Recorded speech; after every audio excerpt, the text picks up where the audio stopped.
እኔም ዶክተር ነኝ። ያን ሁሉ ዓመታት አንገቱን ቆልምሞ ሌት ቀኑን ሰውቶ እድሜውን ገብሮ መጽሐፍ ስራ አንግቶ ስንቱን ካልጋ ላይ አክሞ አስነስቶ ክቡር ያለው ዶክተር እንዴት እናያለን የሚበላው አጥቶ? ይሰማል ወይ መንግስት? ይሰማል ወይ ህዝቤ?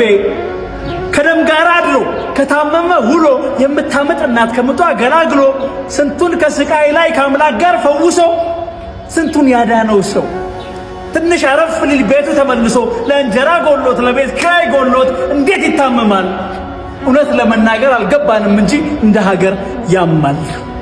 አቦ ሁሉም ይቀር ለራሴ እኖራለሁ፣ እኔም ህይወት አለኝ ለቤቴ ሆናለሁ፣ ከዛሬ ጀምሮ ነጋዴ ሆናለሁ፣ ቲክቶከር ሆናለሁ ብሎ ያቆመለት የሀገሬ ዶክተር ምንድነው ምን ሆነው? እውነት ለመናገር በነገራችን ላይ እውነተኛ ታሪክ ይኸው ልንገራችሁ። ዶክተር ጓደኛዬ ስንት የተለፋበት ስንት የጠበቅንበት እንባ እያፈሰሰ እየተናነቀው ከሙያው ርቋል መኖር ሲከብድበት። ኋላ ይቆጨናል ችላ ያልንበት ለት የኋላ አድጌ ተምሬ ዶክተር ሆናለሁ ሚል ልጅ አጣንለት።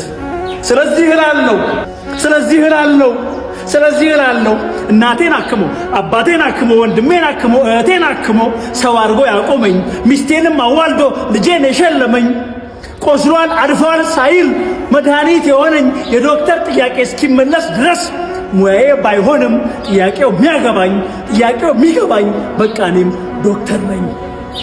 ይሰማል ወይ መንግስት? በነገራችን ላይ ይሄ ጥያቄ ፍትሃዊ ጥያቄ ነው። ባለስልጣንም ሆነን ተራውም ህዝብ ሆነን ሁላችንም እንታመማለን። ልጆቻችን የሚወለዱት በሆስፒታል ነው፣ በዶክተሮች እጅ ነው፣ በነርሶች እጅ ነው። ደስ ብሎት የሚያክም ሐኪም ነርስ ለመድኃናችን ዋስትና። በዛ ላይ እስከ መቼ ድረስ ነው ባለሙያዎቻችንን ወደ ውጭ ሀገር እየሰደድን የምንቀጥለው? በቃል ማለት አለብን እኮ ዶክተሮች የኛው ናቸው የእናንተው ናቸው። ስለዚህ ይሄ ቀን ጥያቄ ነው። ጥያቄያቸው ይመለስ፣ የሁላችንም ጥያቄ ነው። ጥያቄው እስኪመለስ ሙያዬ ባይሆንም በቃ እኔም ዶክተር ነኝ።